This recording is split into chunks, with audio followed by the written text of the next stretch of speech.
आज पूरी दुनिया में इस बात पर बहस छिड़ी है कि क्या किसी की धार्मिक नफरत और कट्टरता उसके काम का भी हिस्सा बन सकती है। जरा कल्पना कीजिए, आज अगर एक खास धर्म का वकील जानबूझकर अपने क्लाइंट का केस इसलिए हार जाए क्योंकि वो किसी और धर्म या विचारधारा का है, तो आप इसे क्या मानेंगे?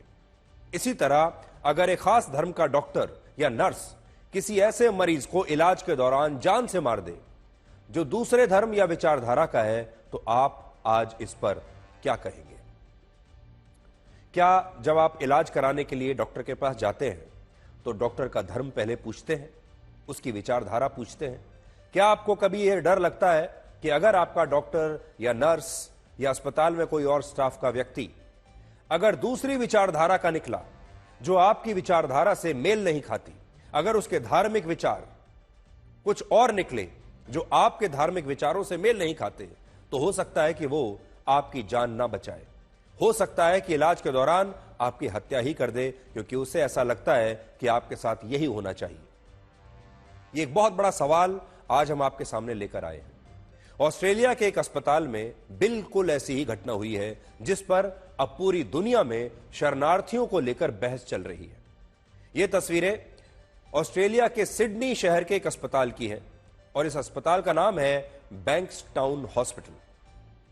और इन तस्वीरों में जो लोग आपको नजर आ रहे हैं, ये दोनों इस अस्पताल में नर्स का काम करते थे। अभी जो तस्वीरें आपको देखेंगे, आप देखिए, ये जो लोग आपको दिख रहे हैं ऊपर वाले बॉक्स में, जो आपको लोग दिख रहे हैं, ये दोनों इसी अस्पताल में नर्स का काम करते हैं। इनमें एक का नाम है मोहम्मद रशद नादिर, जो अफगानिस्तान का है और ऑस्ट्रेलिया में एक शरणार्थी है और इसे 4 साल पहले ऑस्ट्रेलिया की नागरिकता मिली थी। दूसरी नर्स का नाम है सरा आबू और यह भी इस्लाम धर्म को मानने वाली व्यक्ति है। ये दोनों लोग एक वीडियो चैटिंग ऐप पर एक दूसरे व्यक्ति से बातें कर रहे थे और इस दौरान उन्होंने इसे बताया कि उनके अस्पताल में यहूदी धर्म को मानने वाले जितने भी लोग इलाज कराने के लिए आते हैं, वो उन्हें जान से मार देते हैं क्योंकि यहूदी इनके दुश्मन हैं और ये दोनों ये बात कहते हैं कि यहूदियों को जहन्नुम में होना चाहिए। और इन लोगों ने नर्स का काम करते हुए सिडनी के इस अस्पताल में कई यहूदी धर्म के मरीजों की जान ले ली और ये कहते हैं कि हमने उन्हें जहन्नुम में पहुंचा दिया। आज जब आप इस वीडियो को देखेंगे तो आपको समझ में आएगा कि अब धार्मिक कट्टरता का यह स्तर कहां तक पहुंच चुका है। तो ये साफ साफ इस बात को स्वीकार कर रहे हैं और कह रहे हैं कि अगर कोई यहूदी धर्म का इजरायली मरीज हमारे अस्पताल में आता है तो हम उसकी जान ले लेते हैं और हम उसे जहन्नुम में पहुंचा देते हैं। और वो ये भी कह रहा है कि ऐसे ना जाने कितने इजराइल के मरीज हैं जिन्हें हम जहन्नुम में अब तक पहुंचा चुके हैं। ऑस्ट्रेलिया की पुलिस ने इन दोनों नर्सेस के खिलाफ जांच शुरू कर दी है और ऑस्ट्रेलिया में तो इस वीडियो के आने के बाद हड़कंप मच गया है। वहां के हेल्थ डिपार्टमेंट ने भी इन्हें सिडनी के इस अस्पताल से निष्कासित कर दिया है और ऑस्ट्रेलिया के प्रधानमंत्री एंथनी एल्बनीजी ने कहा है कि उन्हें यकीन ही नहीं हो रहा कि कोई नर्स, अस्पताल में काम करने वाला कोई नर्स धार्मिक नफरत के कारण दूसरे धर्म के मरीजों को जान से मार सकता है। सोचिए यह मामला किस स्तर तक पहुंच चुका है कि ऑस्ट्रेलिया के प्रधानमंत्री को भी इस मामले पर अपनी प्रतिक्रिया देनी पड़ी। तो यह जो मामला है यह ऑस्ट्रेलिया में उच्चतम स्तर तक पहुंच चुका है, प्रधानमंत्री के स्तर तक पहुंच चुका है, संसद के स्तर तक पहुंच चुका है और वहां पूरे देश में हड़कंप मच गया है। 7 अक्टूबर 2023 के आतंकवादी हमले के बाद इजराइल ने गाजा में फिलिस्तीन में रहने वाले लोगों पर कार्रवाई की थी और इसके खिलाफ दुनिया भर के मुसलमानों ने तब विरोध प्रदर्शन किए थे, जिनमें भारत के मुसलमान भी, आपको याद है, शामिल थे। सब लोग इजराइल से नफरत करने लगे थे, लेकिन किसी ने यह नहीं सोचा था कि इससे धार्मिक कट्टरता इतनी बढ़ जाएगी कि एक अस्पताल में दूसरे धर्म के मरीजों को जान से मार दिया जाएगा। सोचिए, आज जब आप किसी अस्पताल में इलाज कराने के लिए जाते हैं तो क्या आप डॉक्टर और वहां काम करने वाले स्वास्थ्य कर्मचारियों से पहले उनका धर्म पूछते हैं? क्या आप पूछते हैं कि वो किस धार्मिक विचारधारा के हैं?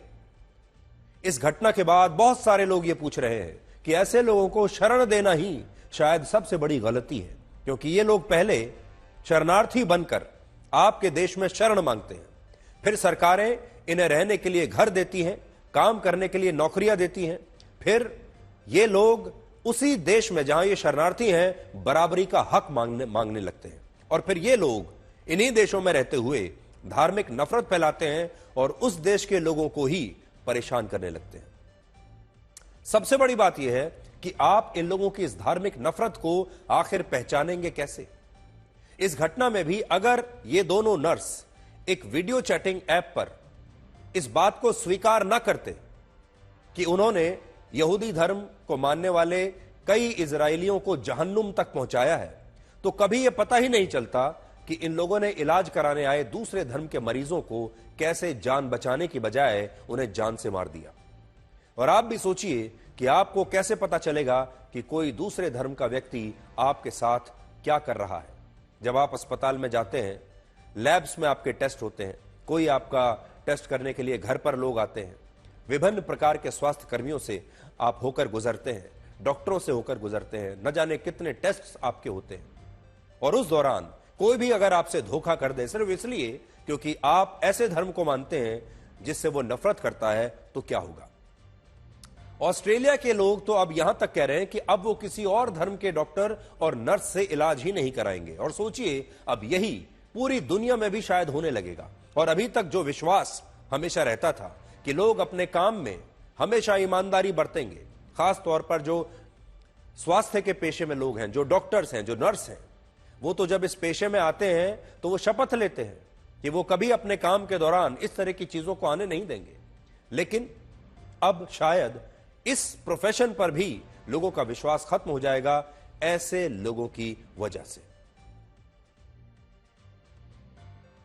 आज एक और बड़ा सवाल यह है कि क्या इन शरणार्थियों को नागरिकता नहीं देनी चाहिए? क्योंकि जब इन्हें नागरिकता मिलती है तो ये उस देश के मूल निवासियों के बराबर के अधिकार मांगना शुरू कर देते हैं।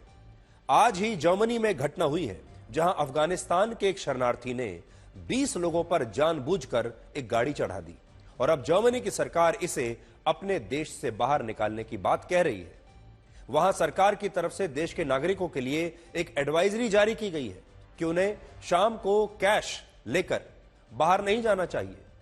अगर आप आज, मैं आपसे भी ये कहता हूं कि अगर आप आज फ्रांस जैसे देश में जाते हैं, या आप जर्मनी जैसे देश में जाते हैं, या ऐसे देशों में जहां जाते हैं जहां बड़ी संख्या में हाल के वर्षों में शरणार्थियों को लिया गया है, तो वहां की सरकारें, वहां की पुलिस और वहां के लोकल लोग आपको ये हिदायत जरूर देंगे कि आप दिन ढलने के बाद अकेले जेब में पैसा लेकर बाहर ना निकले।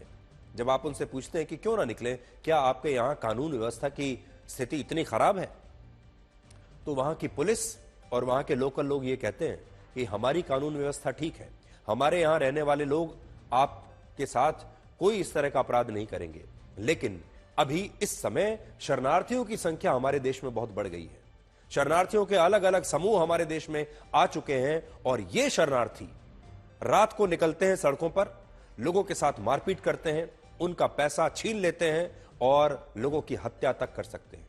जितने भी देश हैं जिन्होंने भर भर कर पहले शरणार्थियों को लिया, जो ये कहते थे कि वो ह्यूमन राइट्स की रक्षा करेंगे, वो मानवता की रक्षा करेंगे, ये शरणार्थी आखिर जाएं कहां?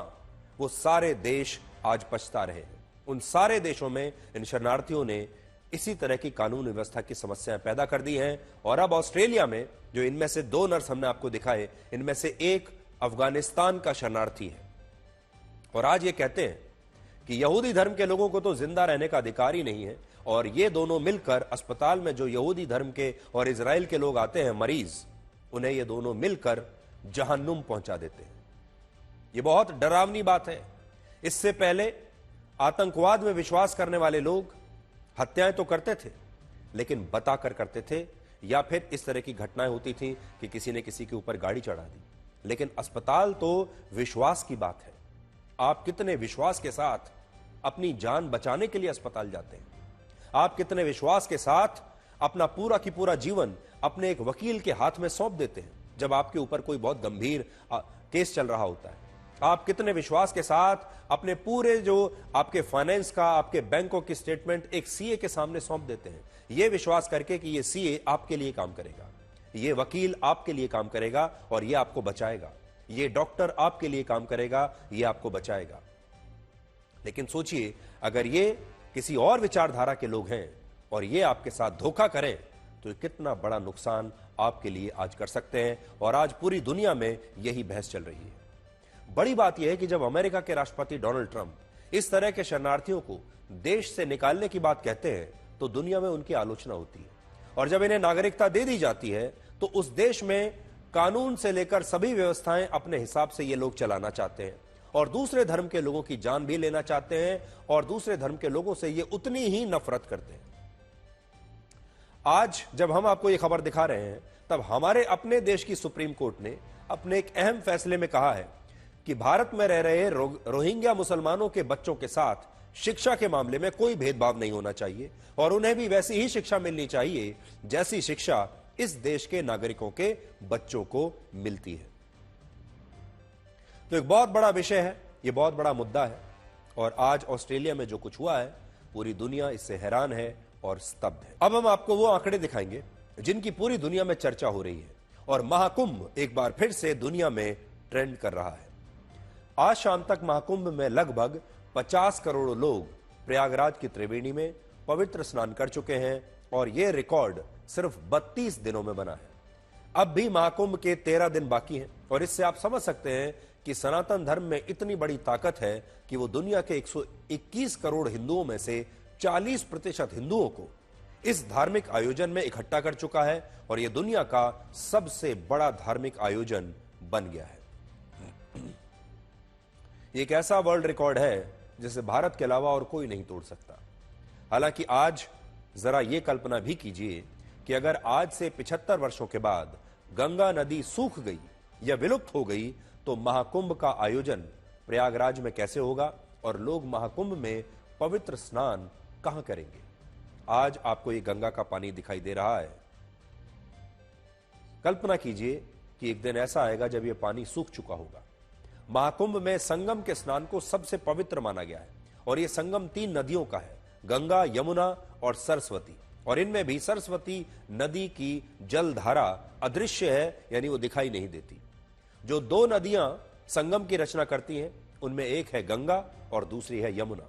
इन दोनों नदियों के संगम से जो धारा निकलती है वो धारा गंगा नदी की होती है और इसीलिए सोचिए, अगर आज से 75 वर्ष के बाद गंगा नदी ही सूख गई तो आप महाकुंभ में पवित्र स्नान कहां करेंगे।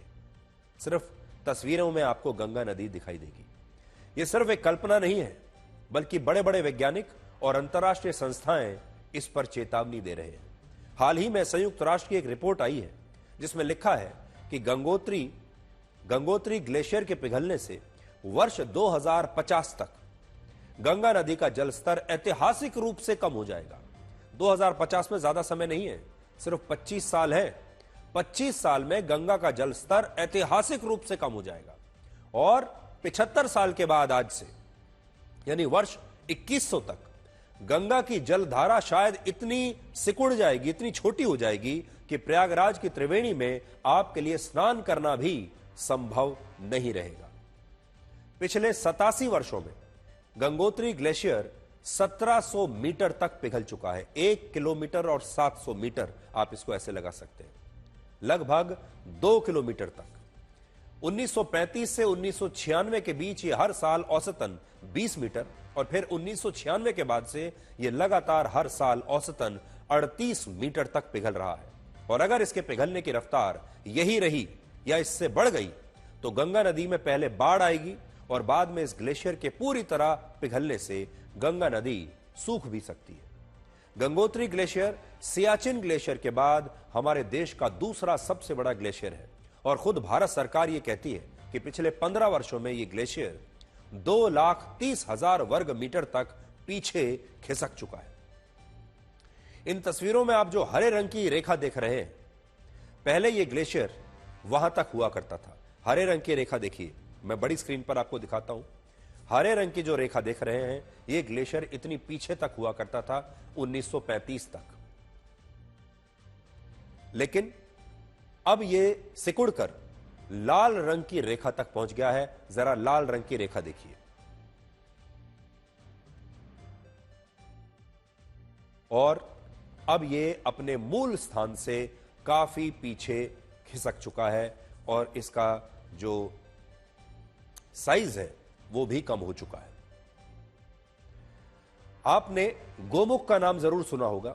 यह गंगोत्री ग्लेशियर पर मौजूद वही स्थान है जहां से भागीरथी नदी निकलती है, और देवप्रयाग में जहां भागीरथी और अलकनंदा नदी मिलती हैं, वहीं से गंगा नदी बहनी शुरू होती है। चिंता की बात यह है कि अब गोमुख का आकार भी पूरी तरह से बदल चुका है। आपने कभी सोचा है इस स्थान को गोमुख क्यों कहा जाता है? इसलिए कहते हैं क्योंकि इसका आकार गाय के मुख जैसा है, लेकिन अब गोमुख का रूप बहुत बदल चुका है। असल में अब इसका आकार गाय के मुख जैसा रहा ही नहीं, और यह सब ग्लेशियर के पिघलने की वजह से हो रहा है। नदियों का असली स्रोत ये बर्फीले ग्लेशियर्स ही होते हैं, और अगर जलवायु परिवर्तन के कारण ये ग्लेशियर पूरी तरह से पिघल गए तो गंगा नदी भी सूख जाएगी और यमुना भी नहीं बचेगी। और जिस त्रिवेणी में आज 50 करोड़ लोगों ने पवित्र स्नान किया है, वहां लोगों के लिए सिर्फ एक सूखा और बंजर मैदान बचेगा।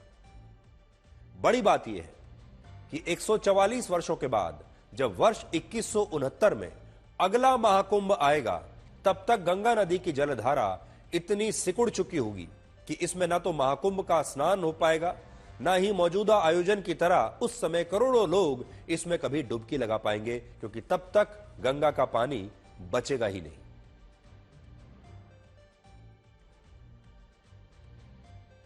आज हम आपको जो बता रहे हैं, हमने एआई के जरिए एक तस्वीर आज बनाई है।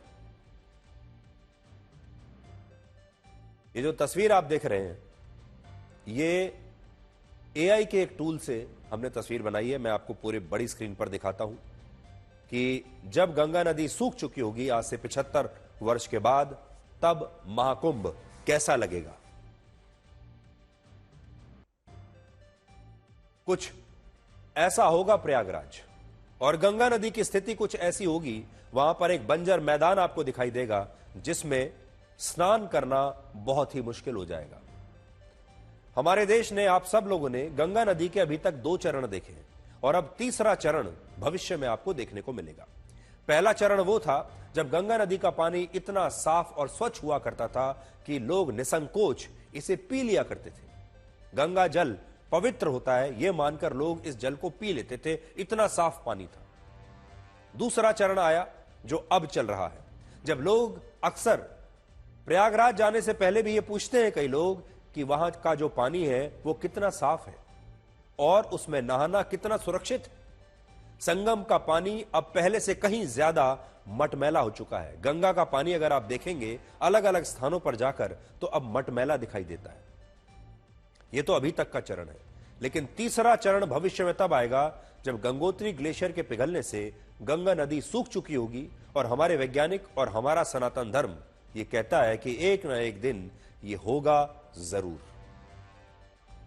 पौराणिक मान्यता है कि देवी गंगा और देवी सरस्वती को पृथ्वीलोक पर नदी का स्वरूप एक श्राप के कारण मिला था, और बाद में जब उन्हें पश्चाताप हुआ तो भगवान विष्णु ने कहा कि जब कलयुग के 5000 वर्ष पूरे हो जाएंगे, तब गंगा नदी पृथ्वी पर विलुप्त होकर वापस लौट जाएंगी, यानी तब उन्हें मुक्ति मिल जाएगी।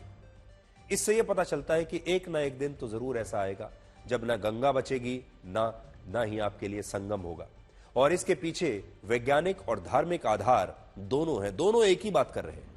और अभी मैंने आपको दिखाया, अभी आपने जो देखा आर्टिफिशियल इंटेलिजेंस के एक टूल की मदद से हमने आपको ये दिखाया कि कैसे गंगा नदी अब सूख चुकी है और प्रयागराज का संगम उस समय कैसा दिखाई देगा। जरा एक और तस्वीर पर आप नजर डालिए। जिस क्षेत्र को इस समय लोग नाक के आकार के कारण संगम नोज कहते हैं, वो कैसा नजर आएगा। आजकल वो ऐसा नजर आता है आपको, और एआई ने जो हमें बनाकर दिया है वो कुछ ऐसा है, जिनमें संगम क्षेत्र एक सूखे मैदान की तरह आपको दिखाई दे रहा है। आप दोनों देख लीजिए, ये भविष्य का संगम है और ये आज का संगम है।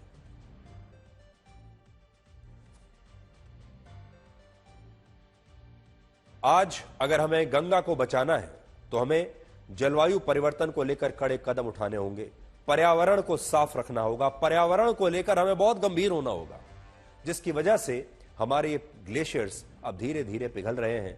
और दूसरा, हमें गंगोत्री ग्लेशियर के आसपास पर्यटन पर भी पाबंदियां लगानी होंगी। आज गंगोत्री ग्लेशियर से लेकर गोमुख के 18 किलोमीटर के रास्ते में न जाने कितनी दुकानें खुल चुकी हैं। इस क्षेत्र में पर्यटकों और पर्वतारोहियों की संख्या हर साल बढ़ती जा रही है। दुकानें खुल रहे हैं, होटल्स खुल रहे हैं, रेस्टोरेंट्स खुल रहे हैं, वहां पर व्यापार हो रहा है।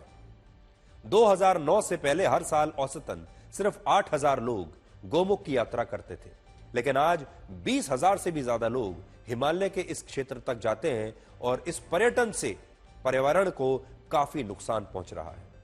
गंगोत्री से लेकर गोमुख के 18 किलोमीटर के रास्ते को अगर आप देखें तो सबसे पहले हमें यहां पर पर्यटन को कम करना होगा और इस हर साल बढ़ते पर्यटन पर हमें रोक लगानी पड़ेगी।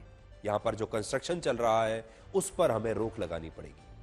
अब हम अमेरिका के राष्ट्रपति डोनाल्ड ट्रंप और प्रधानमंत्री नरेंद्र मोदी की मुलाकात से कुछ घंटे पहले आपको यह बताएंगे कि यह मुलाकात इस दोस्ती का सबसे बड़ा इम्तिहान क्यों है। वर्ष 1981 में अमिताभ बच्चन और शत्रुघ्न सिन्हा की एक बड़ी मशहूर फिल्म आई थी जिसका नाम था नसीब, और इस फिल्म में एक गाने के बोल थे कि दोस्ती इम्तिहान लेती है। यह गाना तब बड़ा मशहूर हुआ था और यह बात सही है कि जिंदगी तो इम्तिहान लेती ही है, लेकिन दोस्ती भी इम्तिहान लेती है। दोस्ती में हम अक्सर यह बात कह देते हैं अपने दोस्त के बारे में कि आपका दोस्त आपके लिए कुछ भी कर सकता है, आपको पूरा भरोसा है, लेकिन हमेशा ऐसा होता नहीं। और इस दोस्ती को भी, गहरी प्रगाढ़ दोस्ती को भी कई बार इम्तिहान देना पड़ता है, यह भी परीक्षा से गुजरती है। और यह गाना प्रधानमंत्री मोदी और राष्ट्रपति ट्रंप की मुलाकात पर आज बिल्कुल फिट बैठता है, क्योंकि आज इनकी दोस्ती का भी एक बहुत बड़ा इम्तिहान है, एक अग्नि परीक्षा की तरह होगी ये बैठक। क्यों होगी ये तो आपको बताएंगे अभी, लेकिन उससे पहले ये देखिए कि प्रधानमंत्री मोदी आज सुबह करीब 5 बजे अमेरिका की राजधानी वॉशिंगटन डीसी पहुंचे, जहां उनका जबरदस्त स्वागत हुआ। इसके बाद प्रधानमंत्री मोदी की पहली आधिकारिक मुलाकात अमेरिका के राष्ट्रीय खुफिया विभाग की निदेशक तुलसी गबार्ड से हुई, जो खुद हिंदू धर्म को मानती हैं और भगवान श्री कृष्ण की वो बड़ी पक्की और परम भक्त है।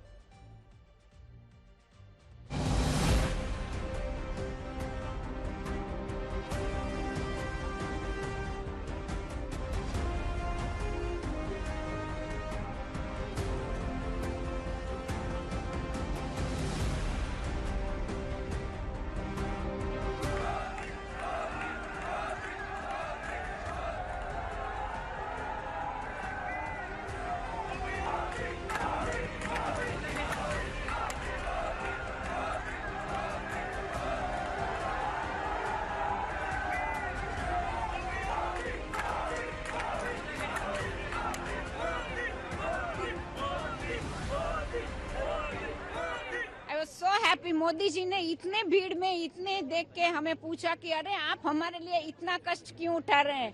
That means a lot. Modi ji को मिलकर बहुत बहुत अच्छा लगा। इतना थके हुए थे तो भी ऐसा लगा कि ऐसे फ्रेश सबको मिलके बहुत बहुत वो खुश हुए खुद, और हमें भी बहुत खुशी हुई उससे मिलके।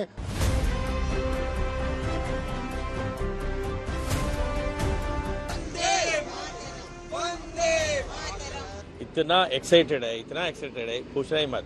All the people are here for to welcome the Prime Minister Modi. We are so excited. The US give the highest priority to our Prime Minister. We are here to welcome Modi ji, and we are all excited to welcome him.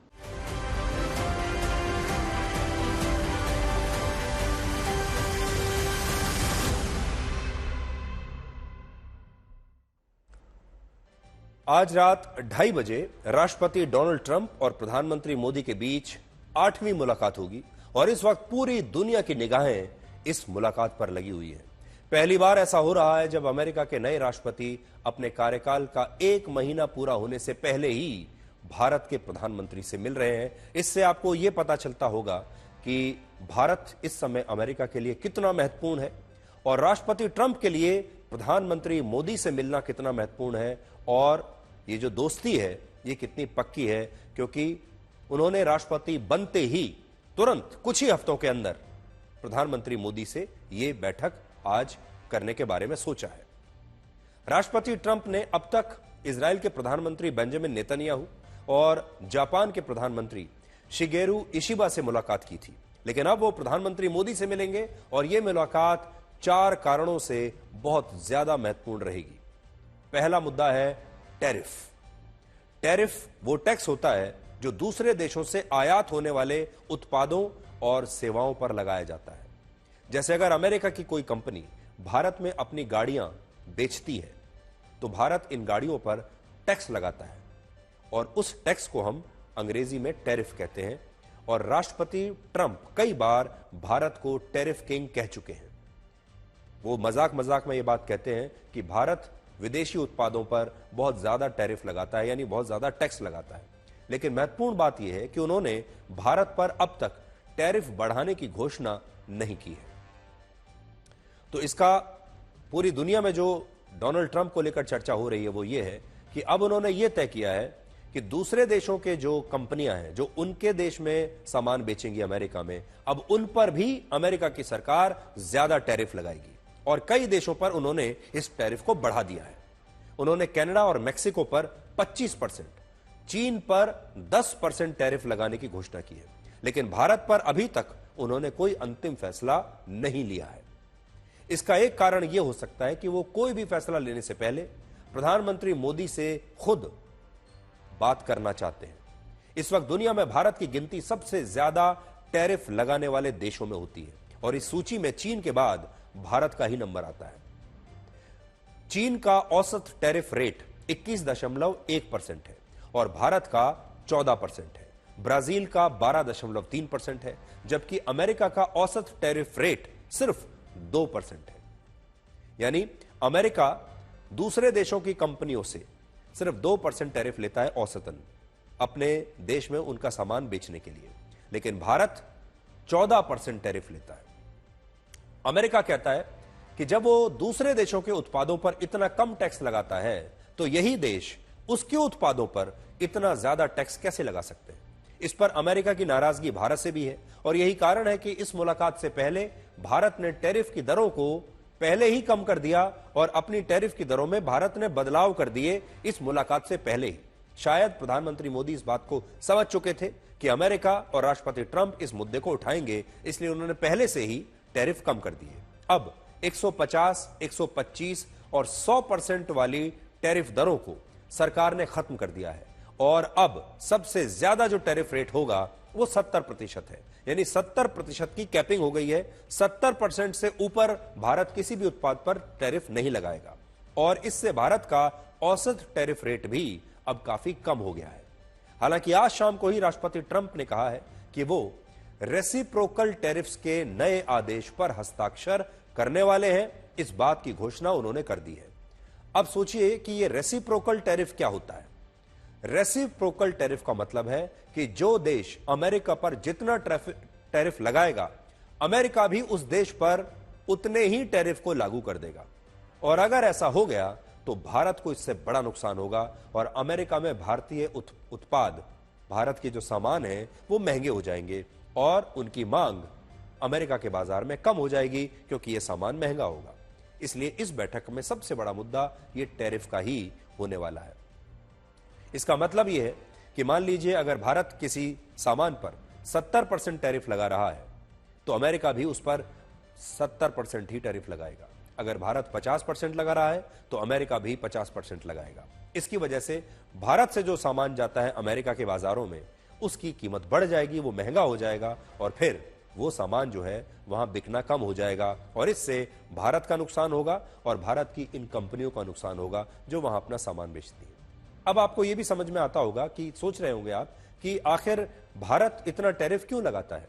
Bharat विदेशी सामान पर इतना tariff इसलिए लगाता है ताकि भारत की जो अपनी कंपनियां हैं जो भारत के बाजार के लिए पहले ही सामान बना रही हैं, उन कंपनियों को प्रोटेक्ट करने के लिए, उन्हें बचाने के लिए भारत और दूसरे जो देश हैं वो इस तरह का टैरिफ लगाते हैं ताकि अगर विदेशी सामान जो हो सकता है भारत से बेहतर भी हो, लेकिन अगर वो सस्ते दाम पर भारत के बाजार में आ जाएगा तो भारत की अपनी कंपनियों का क्या होगा? इसके अलावा राष्ट्रपति ट्रंप के विशेष सलाहकार और दुनिया के सबसे अमीर उद्योगपति इलॉन मस्क से भी प्रधानमंत्री की मुलाकात होगी, प्रधानमंत्री मोदी की, जो ज्यादा टैरिफ के कारण भारत में अब तक अपनी टेस्ला गाड़ियों को लॉन्च नहीं कर पाए हैं। आपको याद होगा जब डोनाल्ड ट्रंप जीते थे तब भी हमने आपसे कहा था कि इस जीत के बाद सबसे ज्यादा फायदा मिलने वाला है इलॉन मस्क को, और अब आप देखिएगा इलॉन मस्क की टेस्ला गाड़ियां भारत में अब बिकना बहुत जल्दी शुरू हो जाएंगी और उन्हें कुछ डिस्काउंट भी मिलेगा। और डोनाल्ड ट्रंप जो भी काम कर रहे हैं उसका सीधा सीधा फायदा इलॉन मस्क को ही होने वाला है। इस बैठक में दूसरा मुद्दा होगा अमेरिका में रह रहे अवैध प्रवासियों का जो गैर कानूनी तरीके से अमेरिका में दाखिल हुए हैं। इस महीने की 5 तारीख को अमेरिका ने अपने एक मिलिट्री विमान से भारत के 104 अवैध प्रवासियों को बाहर निकाल दिया था और भारत के अमृतसर में भेज दिया था। और तब इन लोगों के हाथों में हथकड़ियां थीं और पैरों में बेड़ियां थीं। अमेरिका का कहना है कि उसकी पहली सूची में भारत के ऐसे 17,940 अवैध लोगों के नाम हैं जिन्हें वो अलग अलग चरणों में अमेरिका से बाहर निकालेगा और भारत वापस भेज देगा। और राष्ट्रपति ट्रंप अपने इस कार्यकाल में अमेरिका में गैर कानूनी तरीके से रह रहे सभी 7 लाख भारतीयों को निकालने की योजना अब बना रहे हैं और इसलिए इस बैठक में इस मुद्दे पर भी जरूर चर्चा होगी। भारत सरकार पहले ही संसद में कह चुकी है कि वो घुसपैठ करके अमेरिका में दाखिल हुए भारतीयों के निर्वासन को सही मानती है, लेकिन इसका मतलब ये नहीं है कि वो इसके निर्वासन का बिल्कुल विरोध नहीं करेगी। और भारत की सरकार ये भी चाहती है कि अगर आपको किसी को बाहर निकालना भी है, निर्वासन करना भी है, तो इज्जत के साथ करिए, उनके साथ इज्जत के साथ पेश आइए। ये हथकड़ियां और पैरों में बेड़ियां नहीं होनी चाहिए और उनके मानव अधिकारों का ध्यान रखा जाना चाहिए। लेकिन यहां बड़ा सवाल यह है कि क्या भारत सरकार इन अवैध प्रवासियों को वापस लाने के लिए अपने विमान अमेरिका भेजेगी, जैसा कि कोलंबिया ने किया था? इसके अलावा राष्ट्रपति ट्रंप चाहते हैं कि भारत अमेरिका से ज्यादा कच्चा तेल खरीदे और भारत चाहता है कि अमेरिका टेक्नोलॉजी के क्षेत्र में भारत के साथ अपने सहयोग को और ज्यादा बढ़ाए। और इस मुलाकात में आर्टिफिशियल इंटेलिजेंस और चीन के खिलाफ जो एक क्वाड बना था, उस क्वाड के मुद्दे पर भी बातचीत हो सकती है। यहां आपको यह भी पता होना चाहिए कि नरेंद्र मोदी वर्ष 2014 से भारत के प्रधानमंत्री हैं लगातार, और वो राष्ट्रपति ट्रंप के पहले कार्यकाल में भी उनके साथ बहुत अच्छे से डील कर चुके हैं। और दोनों नेताओं के बीच जो दोस्ती है उसे पूरी दुनिया ने देखा है। दोनों के बीच एक जबरदस्त केमिस्ट्री है। इसलिए इस मुलाकात में जो कुछ भी होगा हम उसका कल सबसे सरल विश्लेषण आपके लिए करेंगे। ये दोस्ती का इम्तिहान कैसे होगा और इन दोनों ही दोस्तों को क्या क्या इम्तिहान देना पड़ेगा, ये कल हम आपको बताएंगे, क्योंकि ये जो बैठक है आज देर रात होगी। अब आप इन तस्वीरों को देखिए जिसमें आपको अमेरिका की नई तरह की राजनीति नजर आएगी। ये तस्वीरें राष्ट्रपति ट्रंप के ओवल ऑफिस की हैं, जिसमें इलॉन मस्क के कंधों पर उनका छोटा बेटा बैठा हुआ है और इसका नाम आप शायद बोल भी नहीं पाएंगे, बहुत अजीब नाम है। इसका नाम है XAA-12। ये इलॉन मस्क के इस छोटे से बेटे का नाम है। जिस वक्त ओवल ऑफिस में प्रेस कॉन्फ्रेंस चल रही थी उस समय इलॉन मस्क पत्रकारों के जवाब भी देते रहे और अपने बेटे के साथ खेलते भी रहे। और इसी दौरान मस्क जो है वो इलॉन मस्क ने अपने बेटे को अपने कंधों पर उठा लिया। यह मीटिंग का एक गैर पारंपरिक तरीका था, लेकिन पूरी दुनिया में इसकी बड़ी तारीफ हो रही है।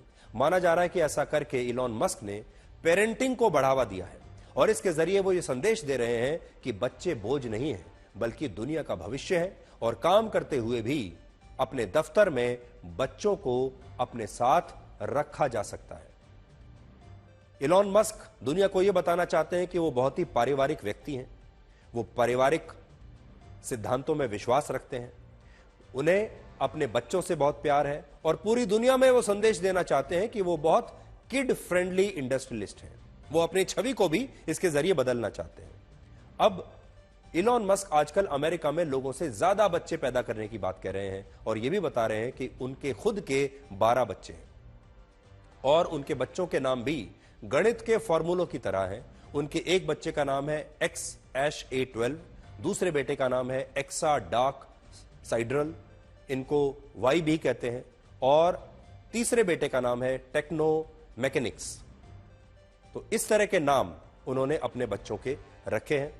और आप यहां से यह भी सीख सकते हैं कि भविष्य में बच्चों के नाम कैसे हुआ करेंगे, यह भी इलॉन मस्क ने लोगों को बताने की कोशिश आज की है। लेकिन ये जो तस्वीर आप देख रहे हैं, यह तस्वीर एक बहुत अच्छा संदेश है। हमारे देश में भी आपने देखा होगा, राजनीति को बड़ा ड्राई माना जाता है। राजनीति को, हमारे देश में बड़ी पारंपरिक राजनीति होती है, और हमारे देश के जो नेता हैं वो अपने परिवार को और अपने बच्चों को अक्सर राजनीति से बिल्कुल दूर रखते हैं। बहुत सारे नेता तो ऐसे हैं जो लोगों को बताना नहीं चाहते उनके बच्चों के बारे में। वो जो सरकारी इस तरह के एंगेजमेंट्स होती हैं, औपचारिक बैठकें होती हैं, उनमें कभी अपने बच्चों को लेकर नहीं जाते।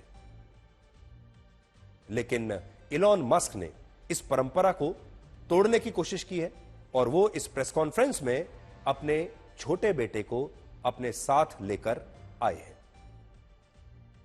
अब हम आपको राष्ट्रीय स्वयंसेवक संघ यानी आरएसएस के भव्य मुख्यालय को आपको दिखाएंगे, जो 150 करोड़ रुपए में बनकर तैयार हुआ है। और आरएसएस के इस नए मुख्यालय की आज पूरे देश में चर्चा हो रही है। बहुत सारे लोग ये दावा कर रहे हैं कि ये 150 करोड़ रुपए मोदी सरकार ने आरएसएस को दिए हैं, क्योंकि आरएसएस बीजेपी का ही एक वैचारिक संगठन है। लेकिन यह दावा बिल्कुल गलत है। यह सारा पैसा आरएसएस के 75,000 स्वयंसेवकों ने चंदे के रूप में इकट्ठा किया है, और यह चंदा 5 रुपए से लेकर लाखों रुपए के बीच कुछ भी हो सकता है। आरएसएस की स्थापना वर्ष 1925 में हुई थी, और अब इसके 100 वर्ष पूरे होने वाले हैं। इन 100 वर्षों में आरएसएस भी काफी बदल चुका है, और आज आरएसएस का यह नया मुख्यालय देखकर आपको यह समझ में आ रहा होगा कि आरएसएस में इस दौरान कितना बदलाव हुआ है। आरएसएस की यूनिफॉर्म बदली गई है इस दौरान, विचार भी कुछ हद तक बदल गए हैं, और अब उसका मुख्यालय भी बदल गया है। और आरएसएस का नया मुख्यालय कैसा है, अब जरा आप देखिए।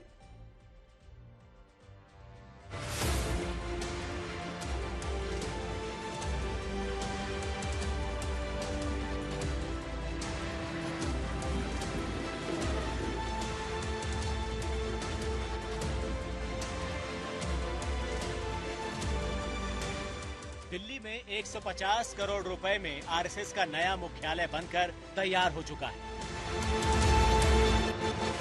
संघ मुख्यालय को आरएसएस के संस्थापक डॉक्टर केशव बलिराम हेडगेवार के नाम पर केशव कुंज कहते हैं।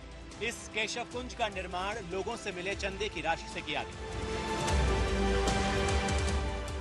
ये मुख्यालय 12 मंजिला है और इसमें 300 कमरे और ऑफिस बनाए गए हैं, जिसमें अलग अलग 3 टावर हैं, जिनके नाम साधना, प्रेरणा और अर्चना रखे गए। इसके ऑडिटोरियम का नाम अशोक सिंघल के नाम पर रखा गया है, जिसमें 450 लोग बैठ सकते हैं। अगर देखा जाए तो ये संघ का बदलता स्वरूप है, लेकिन सभी चीजों को ध्यान में रखकर नए दौर की आधुनिक चीजों को भी ध्यान में रखा गया है, जिसमें कई तरीके से अगर आप देखें तो मल्टीपर्पस हॉल बनाए गए हैं। कई इस तरीके के कार्यक्रम संघ के द्वारा होते हैं, जिसमें प्रेजेंटेशन दी जाती है या बुक लॉन्च के इस तरीके कई कार्यक्रमों के लिए जो है यहाँ पर हॉल भी बनाए गए हैं।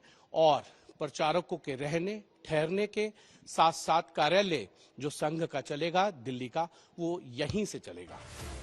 इसके निर्माण में आधुनिक तकनीक के साथ परंपरागत भारतीय शैली का इस्तेमाल किया गया है। इसका निर्माण पिछले 8 सालों से चल रहा था, जो अब जाकर पूरा हुआ है। 2016 से नए भवन का निर्माण शुरू हुआ, तब से किराए के भवन से आरएसएस का मुख्यालय चल रहा था। 1939 में दिल्ली में आरएसएस का कार्यालय बनकर तैयार हुआ था। उसका नाम रखा गया था केशव कुंज। 1962 में 1 मंजिल भवन बना और उसके बाद 1980 में दूसरी मंजिल बनाई गई थी। 1980 में ही बना था, यानी पुराने को 75 वर्ष हो गए। 4 एकड़ की भूमि में आरएसएस का ये कार्यालय बनकर नया तैयार हुआ है। 5 लाख वर्ग मीटर पर बना बेसमेंट मिलाकर 3 टावर हैं। पहला टावर साधना, दूसरे टावर का नाम प्रेरणा, तीसरे टावर का नाम अर्चना रखा गया है। इस पूरे परिसर को Z+ सुरक्षा दी गई है। इसके निर्माण में 75,000 लोगों ने सहयोग किया, जिन्होंने कम से कम 5 रुपए से लेकर लाखों रुपए तक का चंदा दिया है। इसमें बाहर से आने वाले स्वयं सेवकों के ठहरने की व्यवस्था भी की गई। एक बड़ी लाइब्रेरी और 5 बेड का अस्पताल भी बनाया गया है, जिसमें आसपास के लोग भी आ सकते हैं। दिल्ली में आरएसएस का कार्यालय और आवासीय परिसर केशव कुंज बनकर तैयार हो गया है। समय की मांग के अनुसार इस परिसर में आधुनिकता और टेक्नोलॉजी का ध्यान रखा गया है, क्योंकि आरएसएस अपनी सादगी और राष्ट्र हित की विचारधारा के लिए जाना जाता है। कैमरामैन अशोक भनोट के साथ हिमांशु मिश्रा, दिल्ली, आज तक। तो जैसे देश की राजनीति बदल रही है, जैसे जैसे देश में बदलाव आ रहे हैं, वैसे वैसे ही आरएसएस में भी बदलाव आ रहे हैं। और आरएसएस का ये जो नया शानदार ऑफिस अभी आपने देखा, हेड ऑफिस जो उनका है, जिसे मुख्यालय कह सकते हैं हिंदी में, ये भी देखने में ऐसा लगता है जैसे किसी कॉरपोरेट ऑफिस से कम नहीं है। लेकिन हर संस्था को समय के साथ बदलना ही चाहिए। आखिर क्यों ना बदले? और आरएसएस ने भी समय के साथ अपने आप को बदला है। आरएसएस ने, जैसा हमने आपको बताया, पहले अपनी यूनिफॉर्म चेंज की। अब आरएसएस ये भी कहता है कि हर मंदिर के नीचे मस्जिद को ढूंढना ठीक नहीं है। अब आगे बढ़ने का समय आ गया है। अब पुरानी बातों को भूलने का समय आ गया है। और अब आरएसएस का ये नया दफ्तर जो आपने देखा है, ये भी आ रहे नए बदलाव को लेकर आपको बताता है कि स्थितियां कैसे अब धीरे धीरे बदल रही हैं। लेकिन एक चीज आरएसएस के बारे में जो ना बदली है, ना बदलेगी, वो है राष्ट्रवाद। आरएसएस हमेशा राष्ट्र के बारे में सोचता है, देश के बारे में सोचता है, इस समाज के बारे में सोचता है। ऑफिस चाहे यहां रहे या वहां रहे, अगर उदासीन आश्रम में ऑफिस है तब भी विचारधारा वही है, और अगर इतना अच्छा शानदार नया मुख्यालय है तो भी विचारधारा वही रहेगी। और सबसे बड़ी बात यह है कि आरएसएस की मौजूदगी का सबसे फायदा मिलता है बीजेपी को। और जब तक आरएसएस और बीजेपी का यह गठबंधन है, तब तक यह गठबंधन बाकी विपक्षी दलों के लिए बहुत मुश्किलें पैदा करता रहेगा। आज की एक और बड़ी खबर है, संसद में वक्फ संशोधन बिल पर ज्वाइंट पार्लियामेंट्री कमेटी की रिपोर्ट आ गई है। और इस रिपोर्ट के पेश होते ही विपक्ष ने बहुत हंगामा किया। उनका आरोप है कि इस रिपोर्ट में उनकी आपत्तियों को शामिल ही नहीं किया गया है। इस रिपोर्ट में वक्फ कानून को लेकर कई संशोधनों को प्रस्तावित किया गया है। जैसे पहले नियम था कि अगर वक्फ बोर्ड किसी संपत्ति पर दावा कर दे तो उसका मालिक केवल वक्फ के ट्राइब्यूनल में ही अपील कर सकता था, लेकिन नए बिल में ऐसा नहीं है। अब वो व्यक्ति अपनी संपत्ति वापस पाने के लिए रेवेन्यू कोर्ट जा सकता है, सिविल कोर्ट जा सकता है, या फिर हाई कोर्ट भी जा सकता है। पुराने कानून में एक नियम था कि वक्फ ट्राइब्यूनल का फैसला आखिरी फैसला माना जाएगा, उस पर अपील नहीं हो सकती, कहीं भी उसके खिलाफ कोई अपील नहीं होगी। लेकिन नए संशोधित बिल में वक्फ ट्राइब्यूनल का यह अधिकार खत्म हो गया है और अब वक्फ ट्राइब्यूनल के फैसले के खिलाफ हाई कोर्ट तक अपील की जा सकेगी। पहले अगर किसी जमीन पर मस्जिद या कोई इस्लामिक इमारत हुआ करती थी तो वक्फ बोर्ड उसे अपनी संपत्ति बता देता था, लेकिन अब वो केवल उसी संपत्ति को अपना बता पाएगा जो उसे दान में मिली है, फिर चाहे उस पर इस्लामिक इमारत हो या फिर कुछ और हो। वक्फ बोर्ड में पहले महिलाओं और अन्य धर्म के सदस्यों की एंट्री नहीं थी, लेकिन इन बदलावों के बाद अब वक्फ बोर्ड में 2 महिलाएं और अन्य धर्म के 2 सदस्यों को भी रखा जाएगा। सोचिए, अभी तक वक्फ बोर्ड को किसी संपत्ति पर मालिकाना हक बताने के लिए कागज नहीं दिखाने पड़ते थे, लेकिन अब उन्हें कागज दिखाने पड़ेंगे। उन्हें हाईकोर्ट में संपत्ति के कागज पेश करने पड़ेंगे।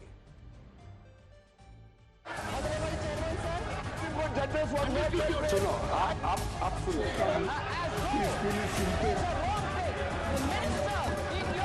आप जो मेरे से वक्फ बोर्ड के माननीय सदस्य मिले थे, ऐसे फर्जी रिपोर्ट को हम कभी नहीं मानेंगे। Some people are trying to fight against the Indian state. हमारे पक्ष से आप सहमत हो सकते हैं, असहमत हो सकते हैं, लेकिन उसको कूड़ेदान में कैसे डाल सकते हैं? जेपीसी रिपोर्ट पूरा का पूरा प्लस एनेक्शियर को भी कोई बिना संशोधन के काटाकाटी नहीं करके टेबल किया गया है। विपक्ष के जो डिस्प्यूट्स हैं, एक सिर कर आप संसदीय कार्यप्रणालिका के उपयुक्त रूप में जो जोड़ना है वो जोड़े, इसमें मेरी पार्टी को कोई आपत्ति नहीं। जो बिल लाया जा रहा है ये वक्फ को बचाने के लिए नहीं, वक्फ को बर्बाद करने के लिए, मस्जिदों को, दरगाहों को, कब्रिस्तान को मुसलमानों से छीनने के लिए लाया जा रहा है और इसका मुस्लिम समाज रिजेक्ट कर चुका है। ये कंप्लीटली बायस्ड रिपोर्ट है। ये अलग अलग बोर्ड्स के, आज वक्फ बोर्ड है, कल गुरुद्वारा का रहेगा, परसों क्रिश्चियन कम्युनिटी का रहेगा, फिर मंदिरों का रहेगा। ये जो जमीनें हैं ये बोर्डों से छीनना चाह रहे हैं और छीन के किसको देते हैं, कैसा देते हैं, कैसा अपने मित्रों को ये क्या क्या प्रोवाइड करते हैं, आप तमाम लोगों को पता है। अब आप देखिएगा आने वाले दिनों में वक्फ बोर्ड पर जमकर फिर से हिंदू और मुसलमान की राजनीति होगी।